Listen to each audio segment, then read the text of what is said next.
আসসালামু আলাইকুম। কেমন আছেন? সবাই ভালো আছেন আশা করি। আমরা আসলে বাসাবাড়ি অর্থাৎ বিল্লাগুলিতে, আরবিতে বিল্লাগুলিতে কীভাবে একটা বুস্টার ফার্ম লাগাতে হয় এবং কীভাবে কানেকশন হয় সেটার এই ভিডিও আজকে। এটা আসলে ছোট্ট একটা ভিডিও। তো দেখুন আমরা ভিউয়ার্স একটা water tank, GRP water tank বলা হয় এটাকে। জিআরপি ওয়াটার ট্যাঙ্ক থেকে আমরা বুস্টার পাম্পে কানেকশন দিলাম এবং কীভাবে কানেকশনগুলি হলো সেটা দেখাচ্ছি। এখানে দেখুন ওই যেটা উপর দিকে পাইপটা গেল সেটাকে আমরা নিচের মোটর থেকে পানিগুলো উপর যে হোল দিয়ে আসতেছে উপরে উঠতেছে, আর যে বুস্টার পাম্পটাতে একটা ট্যাঙ্ক থেকে আউট হয়ে বুস্টার পাম্পে ঢুকলো এবং আরটা বুস্টার পাম্প থেকে আউট হয়ে অর্থাৎ রুমে রুমে সাপ্লাই হচ্ছে। এখানে আমরা মাঝখানে যে একটা নিচে গেট বল দেখতে পাচ্ছেন লেফট সাইডে, তিনটা গেট বলের ডান পাশে যে গেট বলটা সেটাকে বাইপাস গেট বল বলা হয়। তো এখানে আমরা 1.5 ইঞ্চি পাইপ রাখছি। 1.5 ইঞ্চি পাইপটা একটু বড় রাখতে হয় কেন পানিগুলো যেন থাকে।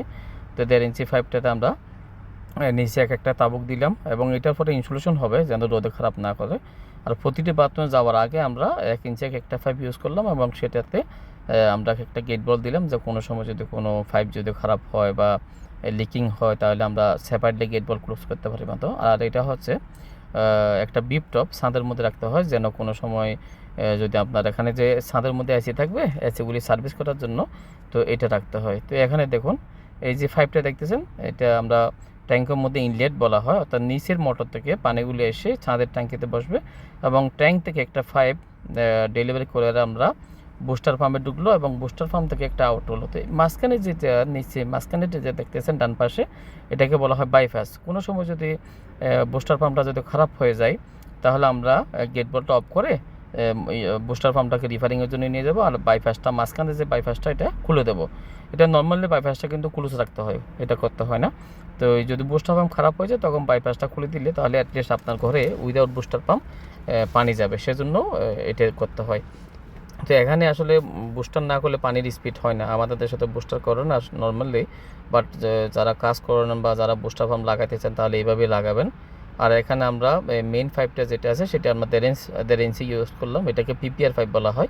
আর প্রতিটি বাথরুমে যাওয়ার আগে আমরা একটা গেট বল দিয়ে 1 ইঞ্চ করে 1 ইঞ্চি থেকে গেট বল দিয়ে প্রতিটি রুমে পাইপগুলো বাথরুমে চলে গেল। তো কোনো সময় মনে করেন যদি কোনো কারণে লিকেজ হয় তাহলে আমরা ছাদে এসে গেট বলটা ক্লোজ করে এমনি বাথরুমের ভিতরে গেট বল আমরা দিয়েছি, বাট এখানে একটা গেট বল দিলাম এই জন্য যেন কোনো কারণে লিকিং হলে যেন আমরা উপরে ক্লোজ করতে পারি। ঠিক আছে, দেখুন এই যে এখানে রেডিউস করে দেন থেকে একটা রেডিউসার লাগাইয়ে আমরা প্রতিটি বিল্লাতে বাথরুমে আর এভাবে লাইন গেল। আর প্রতিটি পাইপের নিচে এভাবে সাপোর্ট দিবেন। নর্মালি নিয়ম হচ্ছে 80 সেন্টি পরে তাবুক দিতে হয় যেন আপনার রোদের পাইপগুলি ব্যান্ড না হয়। হ্যাঁ, আর এরপর আমরা এই পাইপগুলির উপর ইনসুলেশন করব। তো ভিউয়ার্স আসলে সবাই ভালো আছেন, বুঝতে পারছেন।